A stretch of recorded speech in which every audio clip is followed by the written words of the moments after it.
முடியாது. எப்படி ஷூட்டிங் இருந்தாலும் என்ன இருந்தாலும் அவ்வளோ ஸ்ட்ரிக்டாக வளர்த்துருக்காங்க. அவங்களுக்கு பெருமை கொடுக்கும். சாப்பாடு மைக்க கீழே இருக்குங்களா? நாங்கெல்லாம் நல்லா அவங்க பேர் எல்லாம் நல்லா ரொம்ப மரியாதை. இந்த ப்ரெஸ் அம்மாவுக்கு ரொம்ப நல்லா ஹெல்ப். அரசு மரியாதை செலுத்தணும்னு கோரிக்கை வச்சிருக்கீங்களா? அரசு பேச போகிறாங்கன்னு நினைக்கிறேன். நான் இதில் எல்லாம் அம்மாவுக்கு நாங்கள் எல்லாம் தலையிட்ட பிடிக்காது நார்மல் லைஃப்ல இதெல்லாம். பட் வந்தால் ரொம்ப ரொம்ப பெருமைப்படும். அவங்களோட நடிப்பை பாராட்டி அரசு ஆமாம், கண்டிப்பாக ரொம்ப சந்தோஷமாக இருக்கும். அவங்க மாதிரி நடிக்கல முடியாது. ஒரு படத்துக்கு வித்தியாசம். நாங்கள்லாம் என்ஜாய் பண்ணுவோம். ராஜ்குமாரி தியேட்டரில் போய் பார்ப்போம் சின்னப்போ. ஷூட்டிங்கு அந்த மாதிரி எக்ஸ்போஷர் இல்லை எங்களுக்கு. ரொம்ப ஸ்ட்ரிக்டாக கலக்காக வளர்த்துருக்காங்க எங்களுக்கு. அது மாதிரி ஒரு தாய் கிடச்சது எங்களுக்கு. இன்னும் போன 2 மாதத்துக்கு முன்னாடி கூட அது ஊறுகால்லாம் வச்சு கொடுத்து அமைச்சிருக்காங்க. மாங்காய் ஊறுகால்லாம். ரொம்ப கிரேட் லேடிங்க அவங்க. அவங்க இல்லாதது எங்களுக்கு ஒரு கடவுள் இல்லாத எங்களுக்கு ஜாஸ்தி இல்லை. பிகாஸ் அவர் கொஞ்சம் பெயினில் இருந்தாங்க, அவ்வளோவா இல்லை. பட் எல்லாமே பர்ஃபெக்டாக இருக்கும். எதுவும் நாங்கள் குறைய சொல்ல முடியாது. அப்படி வளர்த்தாங்க எங்களுக்கு. கஷ்டம்னு என்ன தெரியாது. தெய்வமே ஒவ்வொரு கட்டத்திலும் எங்களோட இருக்கிற மாதிரி தான். அப்படி ஒரு தாய். என் தம்பிக்காகட்டும் தங்கச்சிக்காகட்டும் எனக்கு என்னோடய குழந்தைகள் வைஷ்ணவி ஃபிலிமில் நடிக்கும் போதெல்லாம் அவ்வளோ அழகாக பார்த்துட்டாங்க. ரொம்ப ரொம்ப ரொம்ப சந்தோஷமாக இருக்கு. பட் ஆனால் இன்னைக்கு அவங்க இல்லை எங்களோட. அது ரொம்ப மனசு கஷ்டமாக இருக்கு. ஒரு தெய்வமே எங்களை விட்டு போயிட்டா மாதிரி இருக்கு. தெலுங்கு மலையாளம் ஹிந்தியில் நடிச்சாங்க. அவங்களுக்கு எல்லா பாஷையும் வந்துருங்க. டைலாக் கூட வச்சுருப்பாங்க கையில். ஷூட்டிங்க்கு போகும் எப்போது பார்த்துருவாங்க, டக்குன்னு போய் பேசுவாங்க. எந்த பாஷையானாலும் அப்படி கிளியராக பேசுவாங்க. ஒரு ஹைஜீனு, ஒரு குக்கிங்கு, ஒரு கிளாரிட்டி எல்லாத்துலேயும். போய் சொன்னாலும் பிடிக்காது. அவ்வளோ ஸ்ட்ரிக்டாக வளர்த்தாங்க எங்களுக்கு.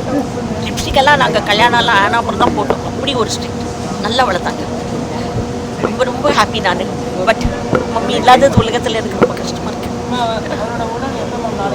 நாளைக்கு மார்னிங் என்னோட மகள் வைஷ்ணவி, மாப்பிள்ளை அரவிந்த் சாரும், ஃபிலிம் டைரக்டர் ப்ரொடியூசர் நாளைக்கு தான் பண்ணுவாங்க நினைக்கிறேன். இன்னைக்கு மார்னிங். ஆமாம், நாளைக்கு மார்னிங். மாப்பிள்ளை தான் கேட்கணும். அரவிந்த் சாருக்கு தெரியும். நான் கொஞ்சம் ரொம்ப ஹர்ட்டாக இருக்கேன். உங்கள் எல்லாரும் ப்ரேயர்ஸு, ஃபிலிம் இண்டஸ்ட்ரி ஆசீர்வாதம் எல்லாம் வேணும் எங்கள் எல்லாருக்கும். ரொம்ப தேங்க்ஸ். எனக்கு கிடைச்ச மிகப்பெரிய பாக்கியம் என்னென்னா, நேற்று ராத்திரி அவங்கள பார்த்து என்னால் பேச முடியும். அவங்க ரொம்ப அன்போடு என்கிட்ட பேசினாங்க. தேங்க்யூ பப்பி வந்ததுக்கு. நாங்கள் ஏங்கா தேங்க்யூ சொல்கிறீங்க, நான் தானே உங்களுக்கு தேங்க்ஸ் சொல்லணும்னு சொன்னேன். ஏன்னா அவ்வளோ சின்ன பிள்ளைலேருந்து என்னை வந்து அவங்க குழந்த மாதிரியே பார்த்துருக்காங்க. அவங்க வீட்டில் இருக்க எல்லாருமே வந்து ரொம்ப க்ளோஸு. அண்டு அவங்க ரொம்ப சிரமப்படாமல் நல்லபடியாக போனது எல்லாருக்குமே வந்து ரொம்ப சந்தோஷம். ஒரு பூர்ண ஆயுசு. ஒரு 94 வயசுங்கிறது வந்து ஒரு விமனுக்கு வந்து ஒரு பூர்ண ஆயுசு. அண்டு அவங்களுக்கு வந்து நாசர் சார் சொன்னார், இந்த மாதிரி கண்டிப்பாக ஒரு ஸ்டேட் ஆனாலும் வந்து அவங்களுக்கு அரேஞ்ச் பண்ணி கொடுப்போம். அவங்களுடைய கடைசி பொண்ணான சச்சி அவங்க தான் வந்து ஹாஸ்பிட்டலில் கூடவே இருந்தாங்க. எல்லாத்தையும் சொல்லியிருக்காங்க. அவங்களுடைய பெரிய பொண்ணு வந்து யக்ஞபிரபான் பேர். வைஷ்ணவி வந்து உங்கள் எல்லாருக்குமே தெரியும். அவங்களுடைய பேத்தி, அவங்களுக்கு ரொம்ப ஒரு பிரியமான ஒரு பேத்தி.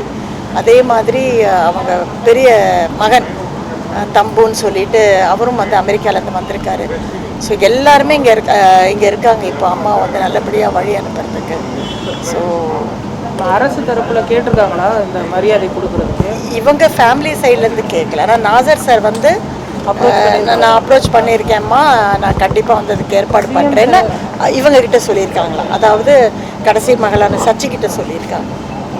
அடுத்தடுத்த திரை பிரபலங்கள் பாரதிராஜா சார், பாக்யராஜ் சார், அதே மாதிரி ஜானகி அம்மா உள்ளிட்டவங்களாம் போயிட்டுருக்காங்க. இவங்க மறைவும் வந்துட்டு திரையுலகத்தை வந்து கவலையில் ஆழ்த்திருக்குது. எப்படி பார்க்க? எனக்கு இவங்க ரொம்ப க்ளோஸ் சார். ரொம்ப ரொம்ப க்ளோஸ். எனக்கு வந்து எந்த அளவுக்கு என் தாயை நேசிக்கிறேனோ அந்த அளவுக்கு நான் வந்து சௌகரியமாக நேசிக்கிறேன். கண்டிப்பாக அவங்க போனது வந்து ரொம்ப பெரிய ஒரு துக்கமான விஷயந்தான். அண்டு இதெல்லாம் ஒரு சகாப்தம் சார். இனிமேல் ஒரு சிவாஜி அங்கிளோ, சாவித்திரி அம்மாவோ, ஒரு மக்கள் திலகமோ, இல்லை ஒரு புரட்சி தலைவியோ, சௌகாரம்மா, இவங்கெல்லாம் வந்து அந்த காலத்தில் வந்து அம்மா வந்தாலே லொக்கேஷன்லேயே ஒரு டெரர் மாதிரி இருப்பாங்க. அம்மாவை எல்லாருமே வந்து ரொம்ப மதிப்பாங்க. எல்லாருமே வந்து அவங்க மேலே ஒரு மரியாதை இருந்தால் சௌகார அம்மான்னு சொல்லுவாங்க. யாருமே அவங்கள வந்து பேர் சொல்லி வந்து கூப்பிட்டு நாங்கள்லாம் பார்த்ததே கிடையாது.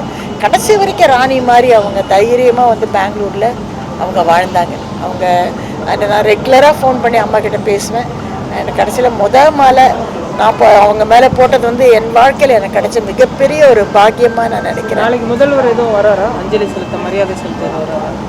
எனக்கு அது சரியா, எனக்கு இன்னும் தகவல் வரல. கண்டிப்பாக வந்து நீங்கள் அந்த ஏசி அவங்கள தான் கேட்கணும். கண்டிப்பாக வருவாங்கன்னு தான் நினைக்கிறேன் சார். கண்டிப்பாக வரணும்.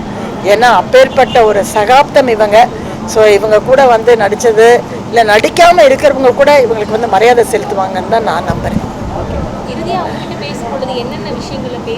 இல்லைம்மா, நைட்டு வந்து அவங்க கொஞ்சம் பெயினில் இருந்தாங்க. அப்போ எனக்கு வந்து நான் வந்து உள்ளே அலோவ் பண்ணாங்க, உள்ளே வந்து அலோவ் பண்ணாங்க. அவங்க கடைசி மகளான சச்சி வந்து ரொம்ப பெரிய மனசு பண்ணி பரவாயில்ல வாங்கன்னு என்னை உள்ளே கூப்பிட்டு போனாங்க. ஏன்னா அவங்க இருந்தது சிசியு, உள்ளே விடாமல் கூட இருந்திருக்கலாம். வா பரவாயில்ல, வா பப்பி, உனக்கு தான் அம்மா ரொம்ப பிடிக்குமென்னு சொல்லி கூப்பிட்டு போனாங்க.